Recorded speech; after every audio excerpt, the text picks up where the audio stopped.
Hey, it's your professional sarcastic man and secret of attention, Oz Chris, here with a review on Jawbreakers, Lost Soul, and the book 1 and book 2. It finally arrived.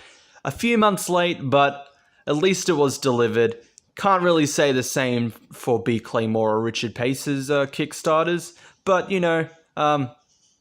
at least Richard Meyer here delivered the product. So Jawbreakers, Lost Souls. So what is Jawbreakers, you say, if for some reason you haven't been keeping up with all the news about it? Okay, let's see. Jawbreakers, Lost Soul. The Jawbreakers are a group of ex-superheroes turned mercenaries. After burning bridges with the CIA while operating in the Middle East and losing their lucrative security contracts in Europe, they find themselves working as monster hunters in Africa. Written by Richard C. Meyer, drawn by John Malin, colored by Brett R. Smith. And then for book 1, the art was by Simon Bennett, and for book 2, the art was by Kelsey Shannon, and both were written by Richard C. Meyer himself. So basically the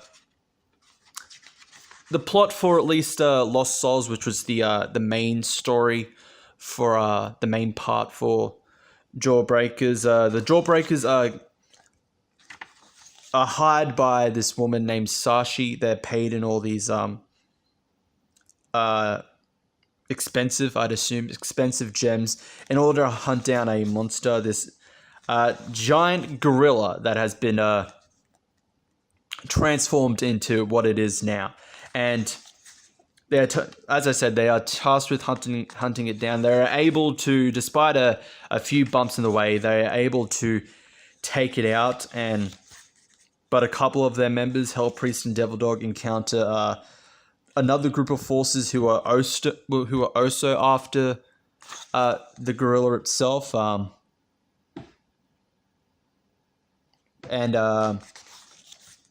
they learn. There's a revelation. There's a truth about the monster itself and about Sashi, who hired them, and their plans change to now helping the gorilla itself return back through one of the portals and to stop the forces that Sashi works with. So that was Jawbreakers, Lost Soul. How would I rate it? Story, 3.75. It's slightly above a 3.5, but almost near to a 4. At its core, Lost Souls is a fun 90s B-movie action story. It is. It's mainly just there for the story. Doesn't really particularly take itself seriously. Sorry. It's a bit cheesy in a lot of parts, but that's what it is. But it is kind of an average story. And this is a problem I kind of have with each part of Jawbreakers, Lost Souls, book 1 and book 2. You don't really know who the Jawbreakers are. Apart from this little summary at the back, you don't get a good idea who they are.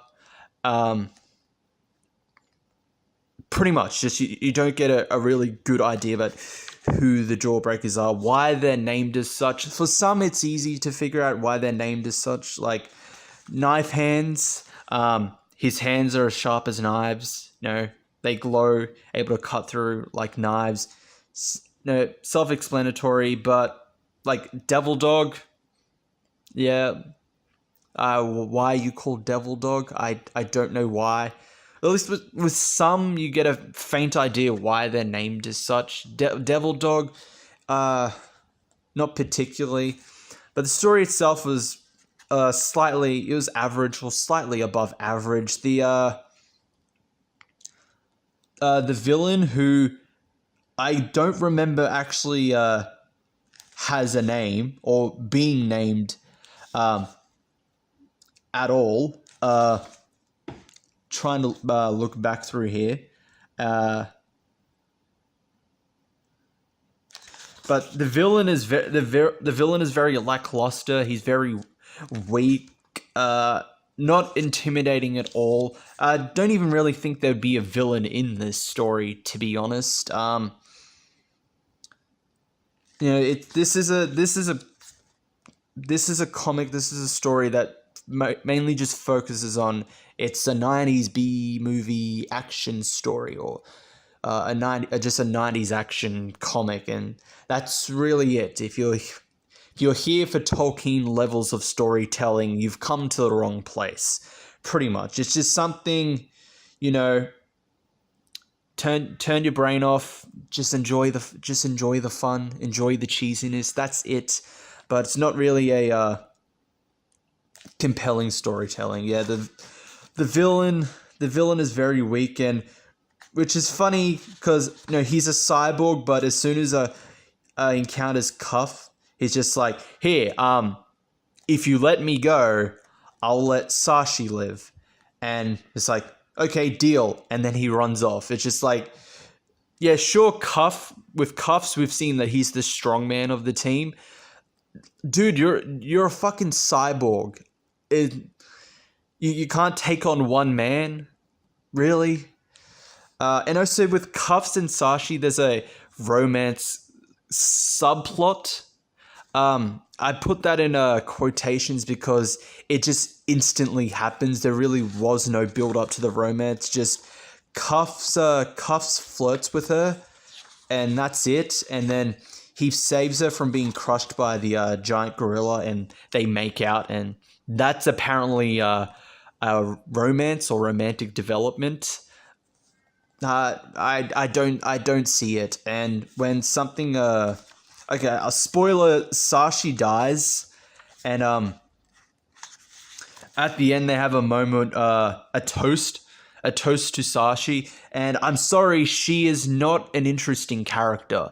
She was a very weak character, so they try to, like, at the end, it's this emotional moment. It's just like, we lost someone important to us. Not really. She was really only important to Cuffs. That was it. In all fairness, she is basically the client.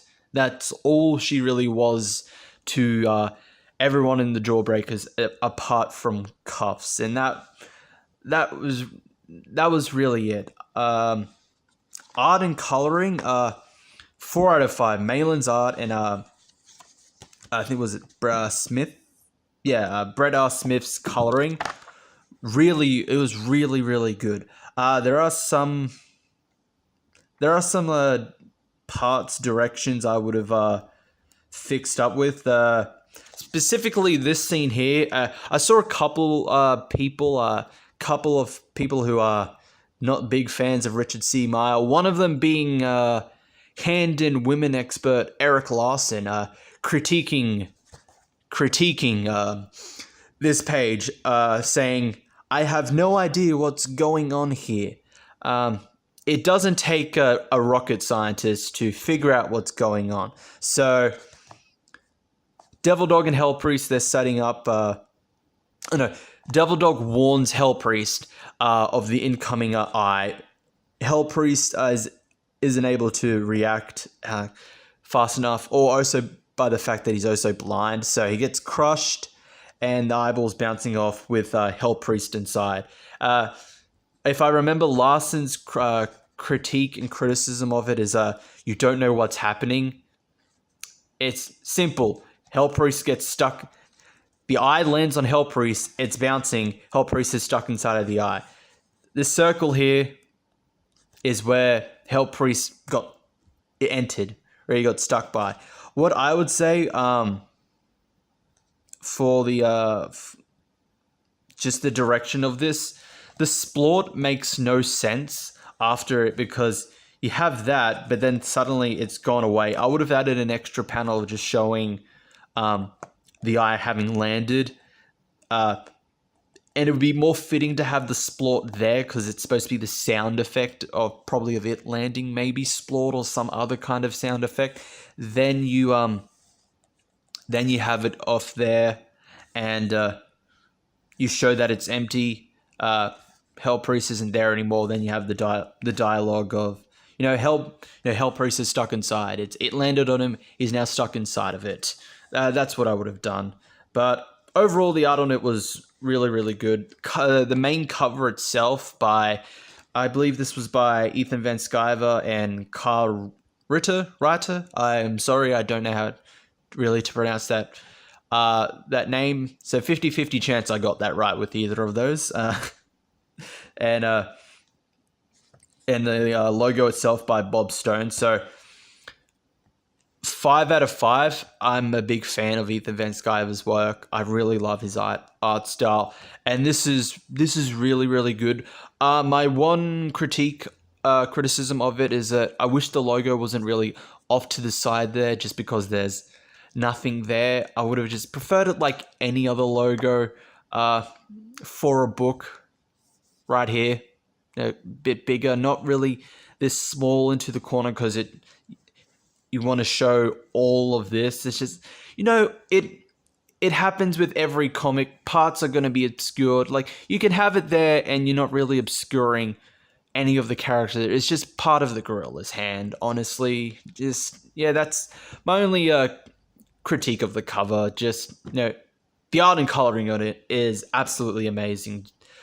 Logo, good design for the logo, but I wish it wasn't that small and it would have been just more to the center. It just seems a bit off just there to cover the night sky, because there's nothing there. But that's just me. So for Jawbreakers book 1 and book 2, so we're introduced to the Jawbreakers. They're on a mission to hunt down this general, I believe it is. Yes. He has all of these women hostage, and they're able to break in, take out all the soldiers, and confront the general, who has I'm trying to remember what the name is. It's like a deadlock or something. A dead man switch. He has a dead man switch on him with the trigger.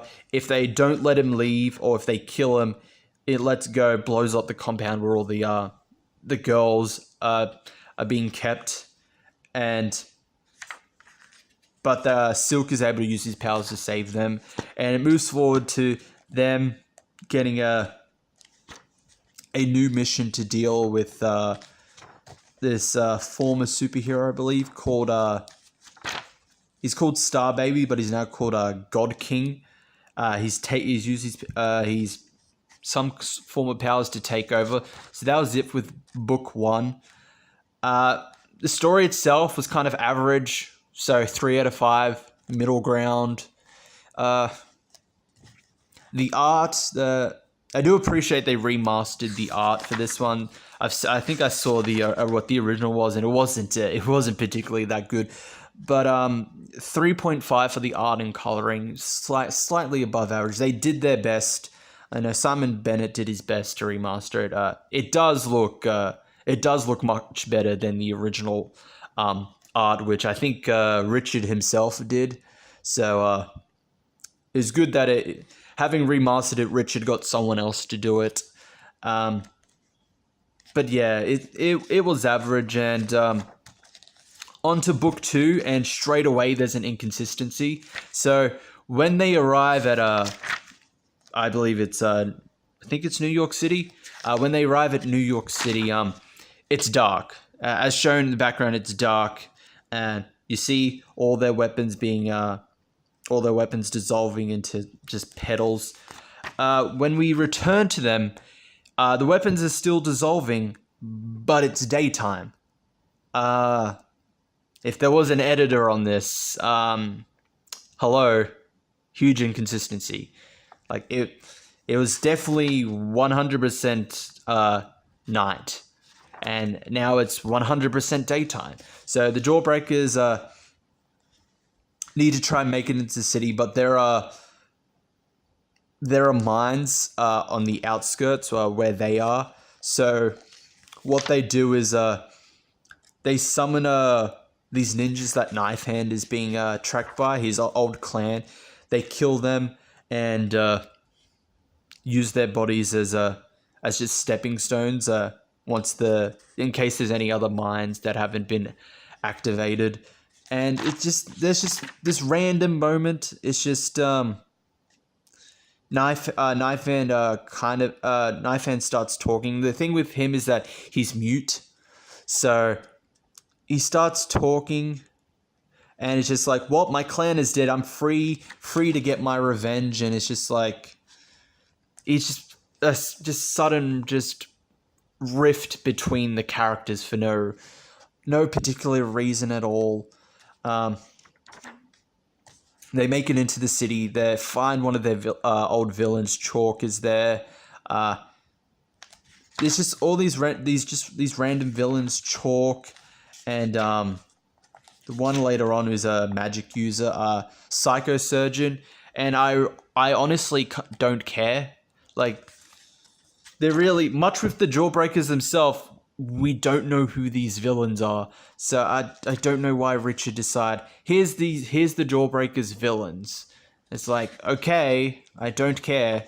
So for book 2, 2.5 out of 5. It was below average. Not completely bad, but below average.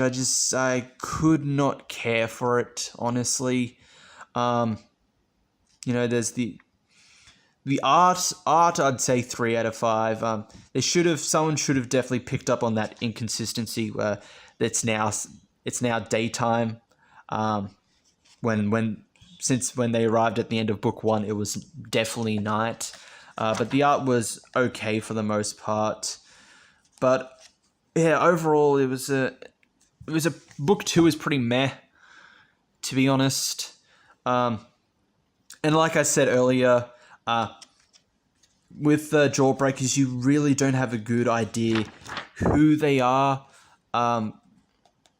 Just pretty much who they are. And Jawbreakers book 2 makes this worse with just introducing just the random old villains of theirs, Chalk and Psycho Surgeon. It's just like, there's nothing to these characters. Why do I care? They're there to just further the plot a little. Chalk gives them a good idea of like, this is what's happened since you've been gone, since God King has taken over. Psycho Surgeon is there to help them with their own stuff, but it's honestly I don't care why. So that was Jawbreakers. Jawbreakers 1 and 2 were average and below average. I did not particularly care for those stories. Lost Souls, though, while I've had some issues with it, I did enjoy it. It was just a fun, just turn my brain off, just enjoy it for the cheesiness and the action, really. So, it's the first main big comic Richard C. Meyers has done. I know there was also Ironsides, but I'd consider this to be the main big one. This was the kind of the one just like everyone was talking about, all this hype around it. Was it really worth the hype? For Lost Souls itself, not counting book 1 and 2, since they were just extra. They were just pretty much extras if a certain goal was reached. It was like 50,000 and 90,000 for the stretch goals.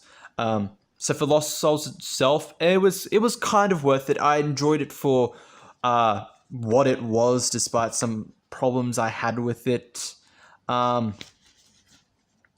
If Richard C. Meyer wasn't a thing, if there diversity in comics or whatever dumb name it is now, was it Comics Matter or something like that?